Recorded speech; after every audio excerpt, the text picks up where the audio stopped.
રાજ્યમાં બનશે બે આધુનિક એરફિલ્ડ રબર ડેમ. છોટાઉદેપુર અને તાપીમાં રબર ડેમનું નિર્માણ કરવામાં આવશે. રાજવાસના હેરણ નદી પર મહત્વની વાત છે, આજે ડેમ છે તૈયાર થશે.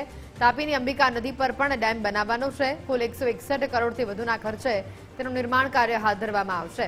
રાજવાસના ડેમથી 25 ગામોને મોટો ફાયદો થશે. પાઠકવાડી ડેમથી 650 હેક્ટર જમીનને સિંચાઈનું પાણી મળશે. 30 વર્ષ જેટલું આ રબર ડેમનું આયુષ્ય રહેશે. ગુજરાતમાં પ્રથમ વખત દક્ષિણ કોરિયન ટેકનોલોજી આધારિત અત્યાધુનિક એરફિલ્ડ રબર ડેમનું નિર્માણ કરવામાં આવી રહ્યું છે, જે અંતર્ગત છોટાઉદેપુર જિલ્લાના બોડેલી તાલુકાના રાજવાસરા ગામે હેરણ નદી ઉપર અંદાજે ₹82 કરોડથી વધુના ખર્ચે અને તાપી જિલ્લાના પાઠકવાડી ગામે અંબિકા નદી પર ₹79 કરોડથી વધુના ખર્ચે આ બે આધુનિક રબર ડેમનું નિર્માણ થઈ રહ્યું છે.